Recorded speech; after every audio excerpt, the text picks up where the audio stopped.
नमस्कार। जनमानस विवेचना के YouTube चैनल में आपका स्वागत है। मैं हूं अमलेंदु भूषण खां। टुकड़े टुकड़े गैंग, यह शब्द आप कुछ समय पहले काफ़ी सुना होगा। केंद्रीय मंत्री स्मृति ईरानी हो या रविशंकर प्रसाद या फिर गिरिराज सिंह, टुकड़े टुकड़े गैंग उस समय में ये लोकप्रिय हुआ जब जेएनयू में वामपंथी स्टूडेंट यूनियन ने कुछ नारे लगाए थे। शाहीन बाग में जब सिटीजनशिप को लेकर के प्रदर्शन किया जा रहा था तो फिर वहाँ भी टुकड़े टुकड़े गैंग का नाम दिया गया था।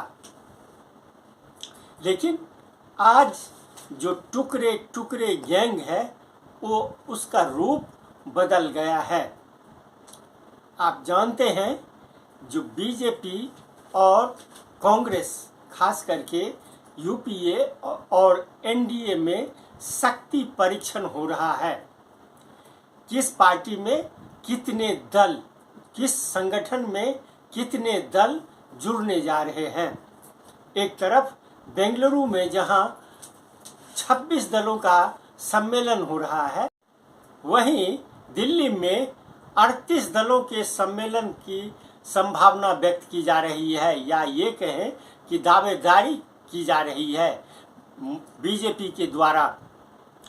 लेकिन आपको जान करके यह हैरानी होगी कि ये टुकड़े टुकड़े जो गैंग है इसका स्वरूप बदल गया है।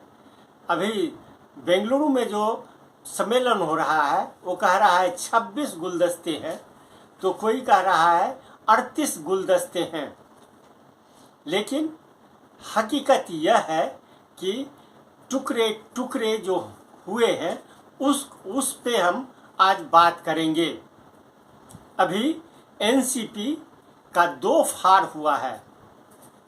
एक शरद पवार का एनसीपी है, एक अजीत पवार का है। चाचा शरद पवार को भतीजा अजीत पवार ने धोखे में रख करके, या ये कहें धकेल करके, मुंबई में, महाराष्ट्र में बीजेपी के साथ मिलकर के सरकार में शामिल हो गए।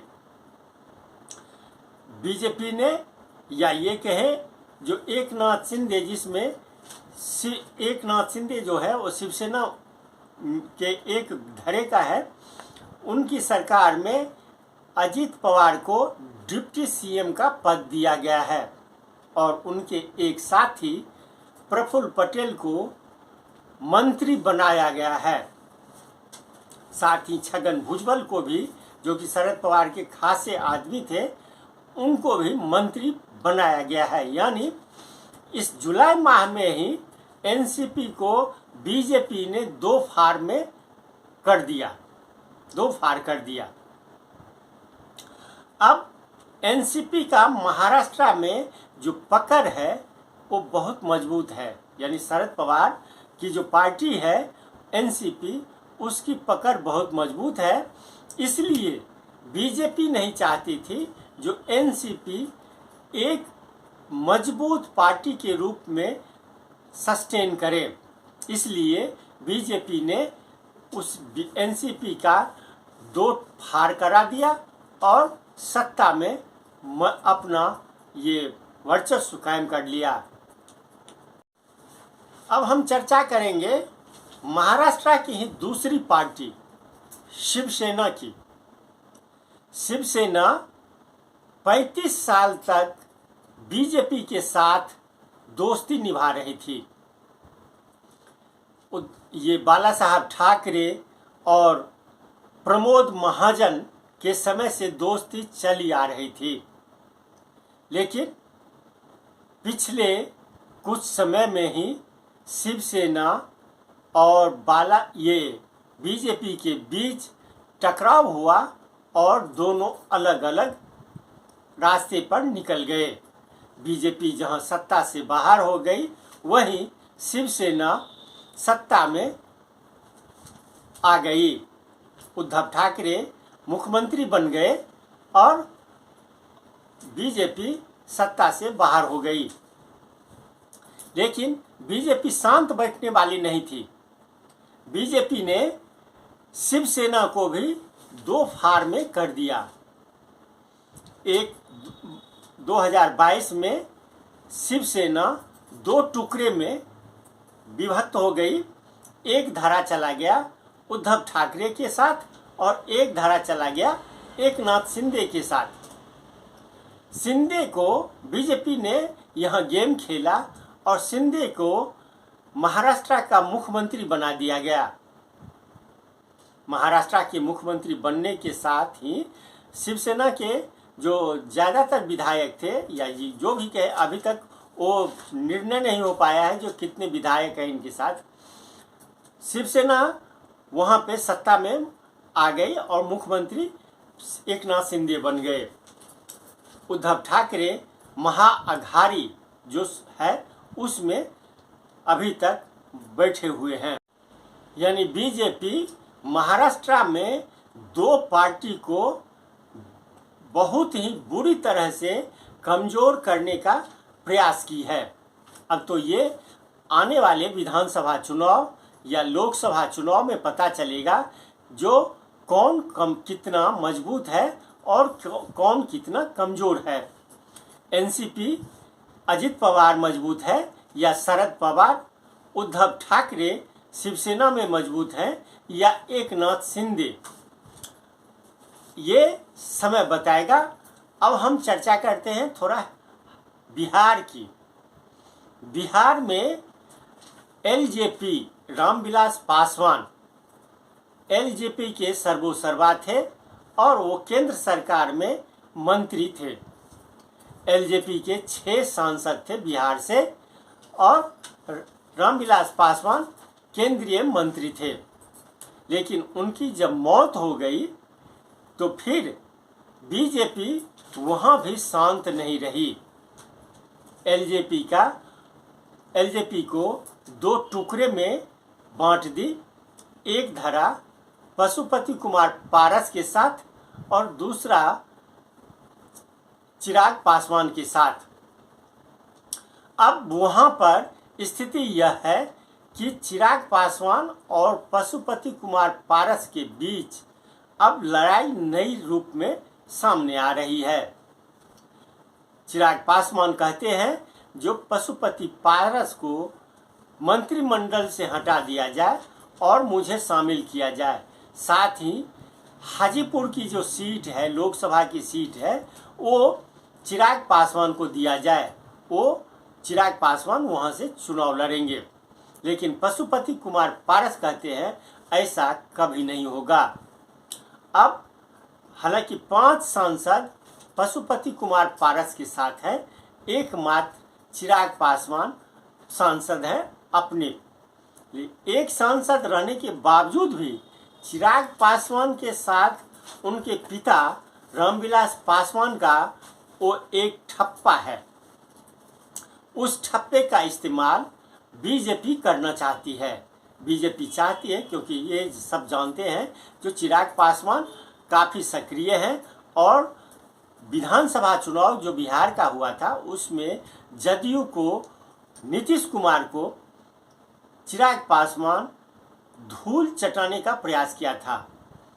चिराग पासवान के कारण ही जदयू के विधायकों की संख्या जो थी वो काफ़ी कम हो गई थी और चिराग ने खुलेआम नीतीश कुमार को चुनौती दी थी। बीजेपी अपने साथी दलों को, चाहे वो साथी दल हो या विरोधी दल हो, उसको कभी भी मजबूत बनने या मजबूत रहने नहीं देती है।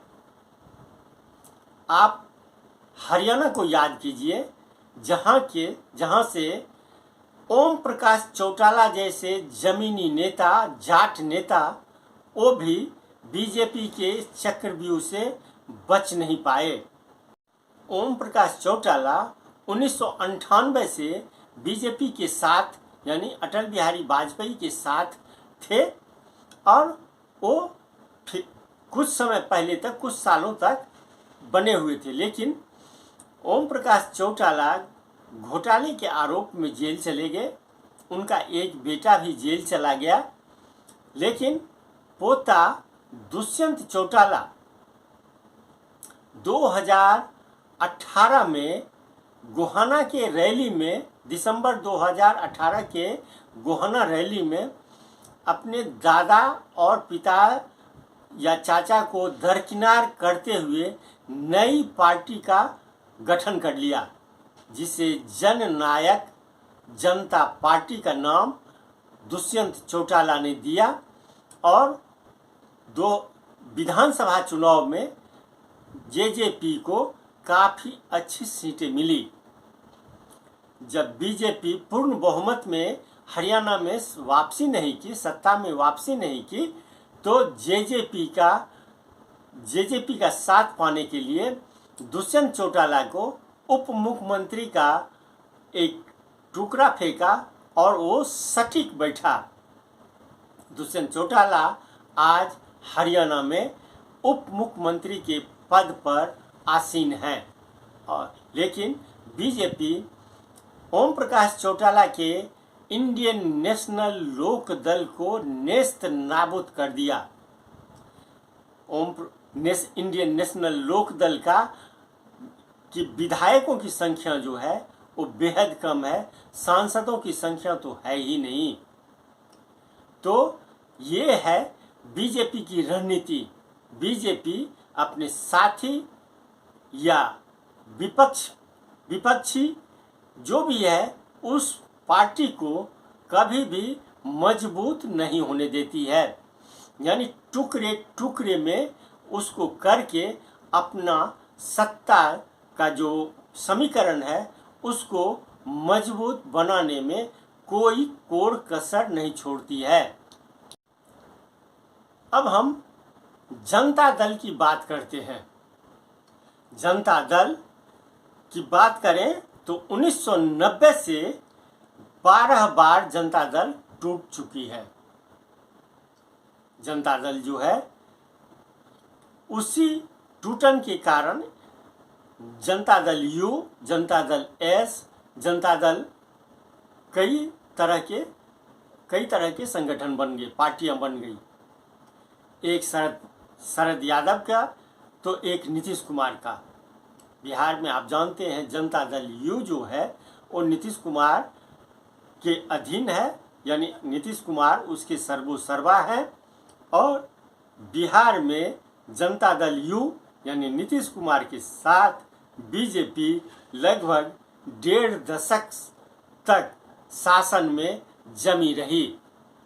फिलहाल जनता दल यू जो है वो आरजेडी यानी लालू प्रसाद यादव की पार्टी राष्ट्रीय जनता दल के साथ मिलकर के सरकार चला रही है। और ये बात बीजेपी को नागवार गुजर रही है। इसलिए पटना में विधानसभा सत्र के दौरान बीजेपी ने गांधी मैदान से लेकर के डाक बंगला चौराहा तक प्रदर्शन करने का निर्णय लिया था। और उस प्रदर्शन के दौरान जम करके पुलिस ने लाठी भांजी, पानी की बौछारें छोड़ी और कई बीजेपी नेता घायल हुए। किसी का सिर फूटा तो किसी का हाथ, किसी को कहीं गंभीर चोटें आई। लेकिन बीजेपी अपनी उस सत्ता से बाहर रहने का जो दर्द है उसको छिपा नहीं पाई। इसलिए बीजेपी के साथ जो भी दल गए वो अभी तक टिके नहीं हैं, एकजुट नहीं रही है पार्टियां। ये कुछ आपको उदाहरण है। अब देखना यह है कि 2024 के लोकसभा चुनाव को लेकर के बीजेपी के साथ कितने दल आते हैं। हाँ, एक बात जरूर है, जो राजभर ओम प्रकाश राजभर बीजेपी को जम करके गालियां दे रहे थे वो अब बीजेपी के साथ आ गए हैं। साथ ही दारा सिंह एक समाजवादी पार्टी से सांसद रहे हैं, विधायक रहे हैं, सांसद नहीं विधायक रहे हैं, वो भी बीजेपी में वापसी कर लिए हैं। लेकिन ये एक नमूना है कि बीजेपी किसी भी पार्टी को एकजुट नहीं रहने देती है। आज के लिए बस इतना ही। हमें दीजिए आज्ञा। नमस्कार। आप मेरे चैनल को जरूर लाइक करें और सब्सक्राइब करें। आपका बहुत बहुत धन्यवाद।